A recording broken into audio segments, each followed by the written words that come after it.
우리가 살아도 주를 위하여 살고 죽어도 주를 위하여 죽나니 그러므로 사나 죽으나 우리가 주의 것이로다. 다시 한번 읽겠습니다. 시작. 우리가 살아도 주를 위하여 살고 죽어도 주를 위하여 죽나니 그러므로 사나 죽으나 우리가 주의 것이로다. 아멘. 잠시 기도하겠습니다. 하나님, 우리가 살아도 주를 위해 살고 죽어도 주를 위해 죽나니 그러므로 사나 죽으나 우리가 주의 것이라는 이 말씀에 오늘 큰 위로를 받고 또 용기를 얻고 힘을 얻도록 도와주시옵소서. 예수님의 이름으로 기도 올립니다. 아멘. 우리는 주의 것입니다. 우리 옆에 있는 분들에게 한번 말씀하십시오. 우리는 주의 것입니다. 예, 제가 오늘서부터 그 하이델버리 캐테키즘이라고 한 500년 전에 아주 그 개혁주의가 시작되면서 많은 분들이 연구를 해서 우리 이 기독교의 정수를 담아놓은 신앙 공부 책이 있습니다. 그게 하이델버리 캐테키즘이에요. 근데 이것이 잘 안 알려져 있는데 사실은 개혁 신학을 하는 모든 장로교 또 침례교 또 기타 뭐 다른 에피스코폴 이런 모든 교단들에서는 이걸 잘 알고 있습니다. 근데 이제 요즘은 잘 이걸 안 해요. 왜냐하면 이게 굉장히 성경 공부식으로 돼 있기 때문에 설교를 잘 안 하거든요. 근데 굉장히 중요한 내용들이 여기 다 담겨 있고요. 이 내용들을 쫙 하다 보면 우리의 신앙이 정말 그 말씀에 이어서 다시 한번 새롭게 거듭나고 어저스되고 새롭게 되는 그런 역사들이 있습니다. 그래서 이제는 수요일 날에는 계속해서 이 하이델베르 캐테키즘을 가지고 공부를 하려고 합니다. 같이 나눠보려고 그래요. 이게 52주로 되어 있습니다. 신기하게도 52주로 왜 되어 있냐면 사실은 장로교나 이 개혁주의 재단은요 저녁 예배가 있었어요. 그러니까 아침 예배, 저녁 예배가 있잖아요. 그러면 저녁 예배에는 52주 동안 이거를 계속하는 거예요. 그래서 1년에 한 번 끝냅니다. 그러면 다음 연도에 새로운 거 하나요? 아니요. 똑같은 걸 또 합니다. 왜 이렇게 할까요? 그게 중요하니까. 너무 중요하니까요. 그렇게 한 전통이 있습니다. 그 정도로 우리 아주 밀접하고 너무 중요한 그런 캐리키즘 공부인데 이것을 오늘서부터 우리가 좀 같이 나눴으면 좋겠다.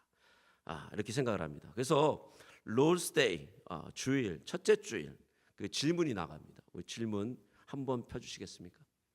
예. 제가 질문을 드리면 여러분이 답을 읽는 것입니다. 답은 같이 읽어요. 제가 질문을 읽겠습니다. 사나 죽으나 당신의 단 하나의 위로는 무엇입니까? 같이 읽겠습니다.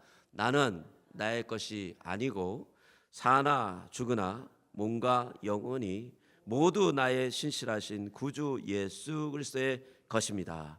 주께서 보배로운 피를 흘려 나의 모든 죄값을 치러 주셨고 마귀의 권세로부터 나를 자유롭게 하셨습니다.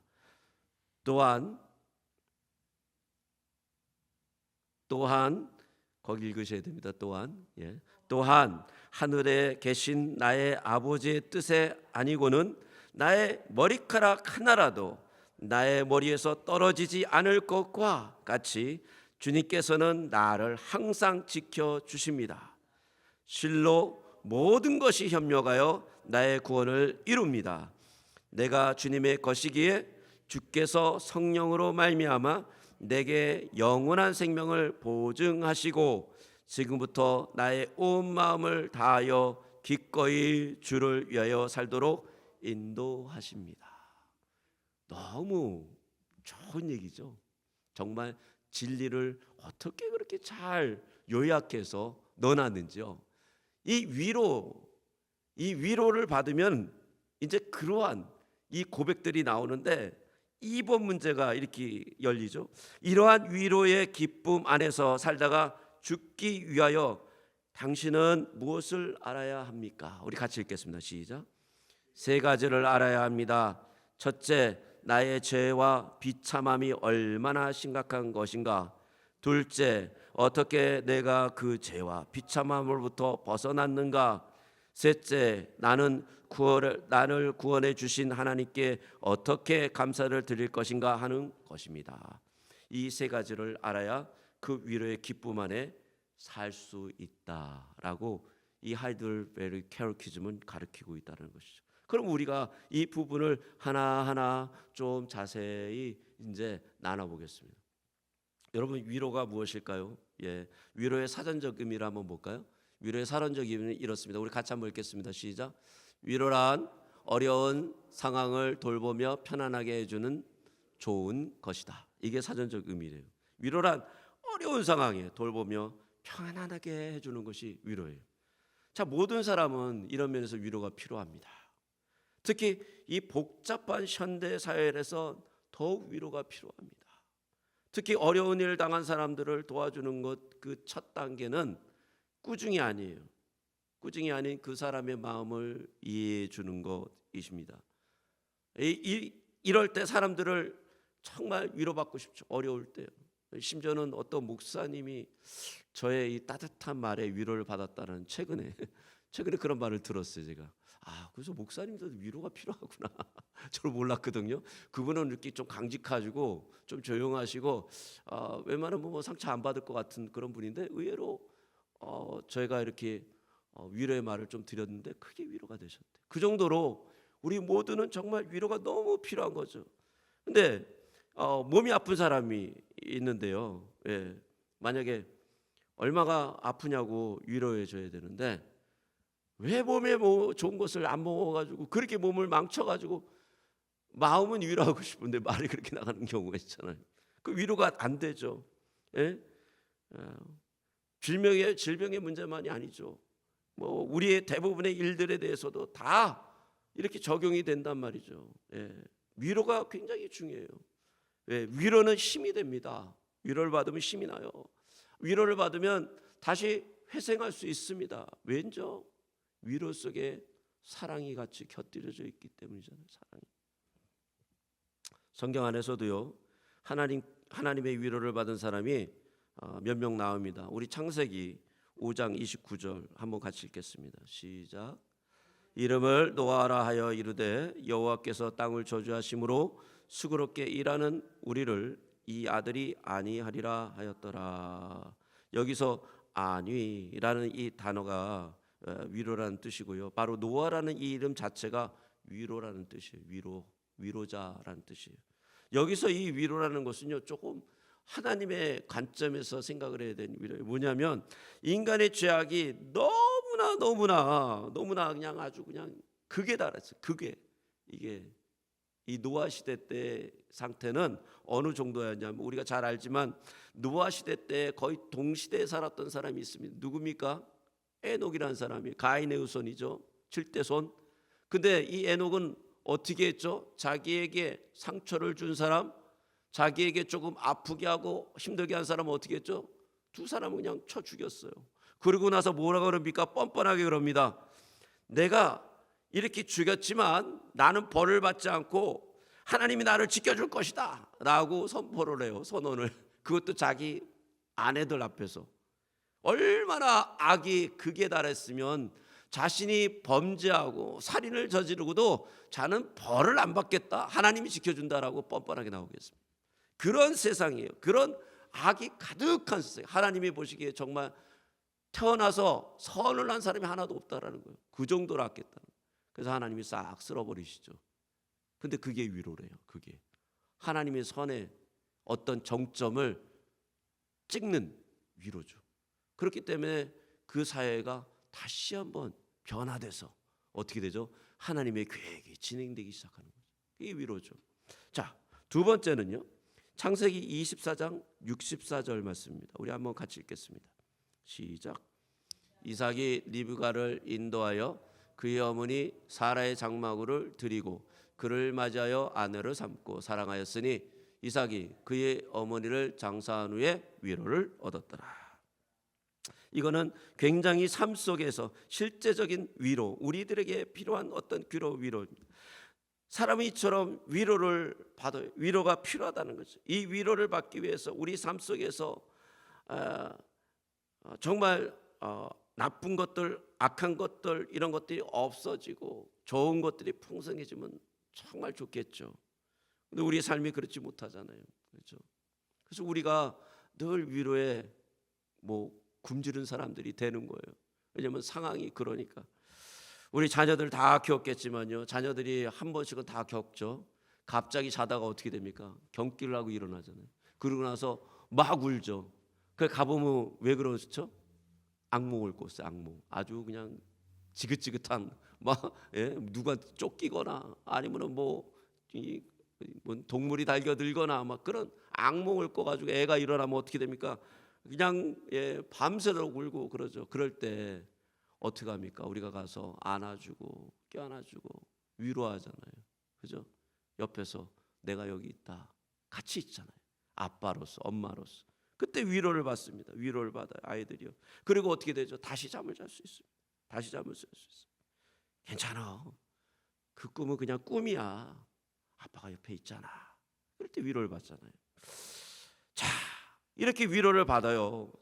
세상 속에서 다 위로를 받아요. 그러면 그리스도인의 위로는 무엇일까요? 그리스도인의 참 위로, 그리스도인이 받을 수 있는 위로는 다른 것이 아니라 우리는 주의 것이다 라는 거예요. 이게 위로예요. 이게 진짜 큰 위로입니다. 우리에게 주신 약속이며 우리에게 주신 확신이죠. 오늘 본문에서 바울이 얘기하잖아요. 우리는 주의 것이다 라고 얘기하잖아요. 이것이 단순한 바울의 고백으로 끝나는 것이 아니라요, 이것은 바로 성령님이 바울을 통해서 모든 교회에게 얘기해 주는 큰 위로라는 거예요. 우리가 어떻게 되든, 우리가 어디에 처해 있든, 우리가 어떤 상황에 들어가든 우리는 누구의 것이라고요? 주의 것이에요. 주의 것. 그것보다 큰 위로가 어디 있습니까? 그것보다 더 큰 위로가 어디 있어요? 근데요, 우리의 이 육체만 주의 것이냐, 우리의 영만 주의 것이냐? 아니에요. 우리의 영과 육이 모두 다 주의 것이에요. 그리스도의 것이에요. 고린도전서 3장 23절 같이 한번 읽어보겠습니다. 시작. 너희는 그리스도의 것이요 그리스도는 하나님의 것이라. 그리스도에 속한 자들은 다 하나님께 같이 속해 있고요, 그리스도께 속한 자들, 육신과 영이 다 그리스도께 속하잖아요. 근데 그게 또한 그리스도와 함께 어디에 속해 있다고? 하나님께요. 근데 그 하나님이 어떤 분이세요? 전능하신 하나님, 전능하신, 세계를 다스리시고 세상을 주관하시며 영원하시고 영존하신 분이시라는 거죠. 세상의 모든 것이 하나님 안에 있어요. 그거보다 더 큰 위로가 있습니까? 네 세상에 그 전능하신 하나님의 것을 훔치고 약탈하고 파괴하고 무너뜨릴 것이 어디 있겠습니까? 이거보다 더 큰 위로가 어디 있습니까? 여러분, 이런 일이 어떻게 일어났습니까? 바로 주께서 우리를 구속하셨기 때문에. 구속이라는 것은 주님께서 사셨다라는 거예요. 베드로전서 1장 18절에서 19절 말씀 우리 같이 읽겠습니다. 시작. 너희가 알거니와 너희 조상이 물려준 헛된 행실에서 대속함을 받은 것은 은이나 금 같은 것은 없어질 것이 아니요 오직 흠없고 점없는 어린 같은 그리스도의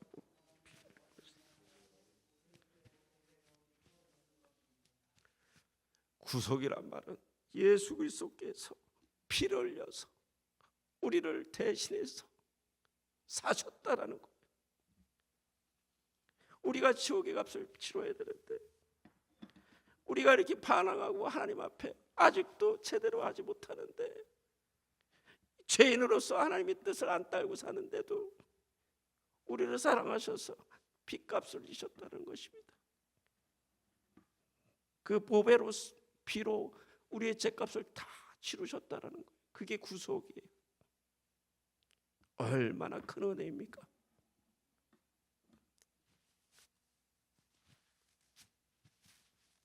우리가 이것을 어떻게 우리의 삶에 적용할 수 있을까요?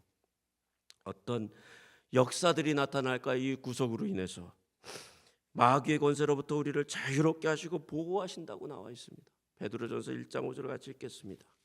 시작. 너희는 말세에 나타나기로 예비하신 구원을 얻기 위하여 믿음으로 말미암아 하나님의 능력으로 부하심을 받으리라.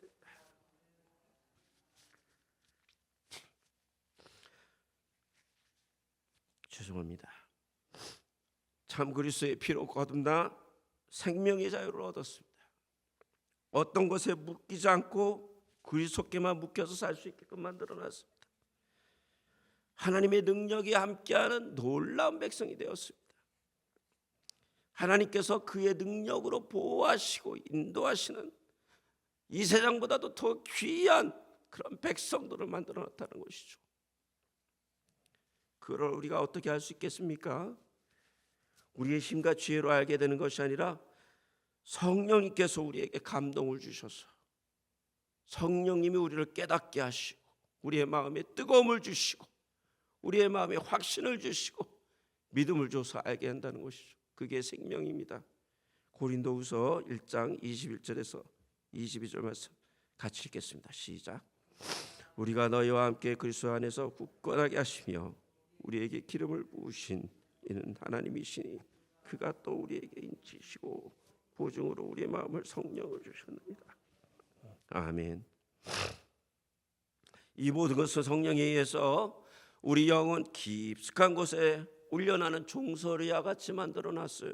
놀랍게도 우리가 성령의 그 심령에 동의하고 마음이 뜨거워지고 나의 열심과 혼심을 다하게 되는 것은 하나님의 놀라운 구속으로 인해서 시작된다는 것이. 그 은혜가 임하면 우리의 마음에 역사가 일어나는데 성령의 법의 역사가 일어나기 시작하는 것이죠.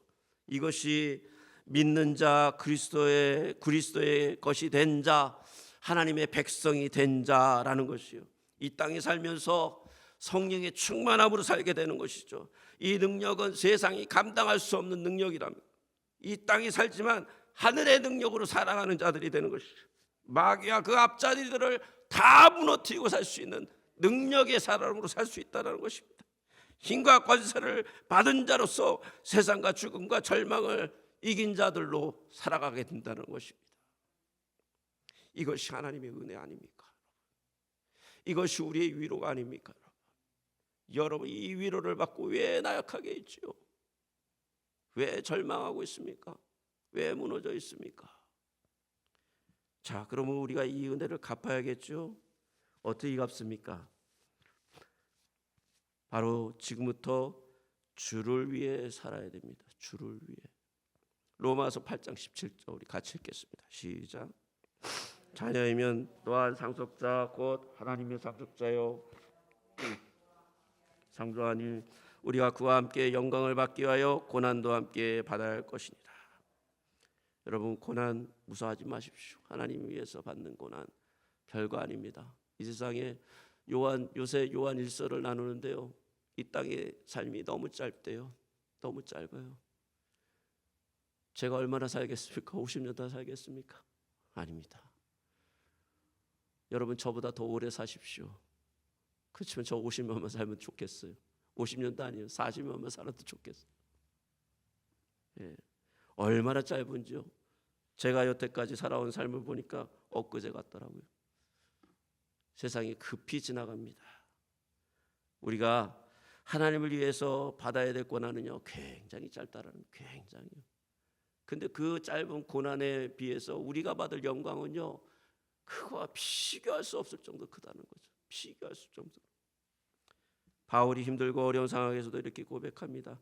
로마서 14장 8절 우리 다시 한번 읽겠습니다. 시작.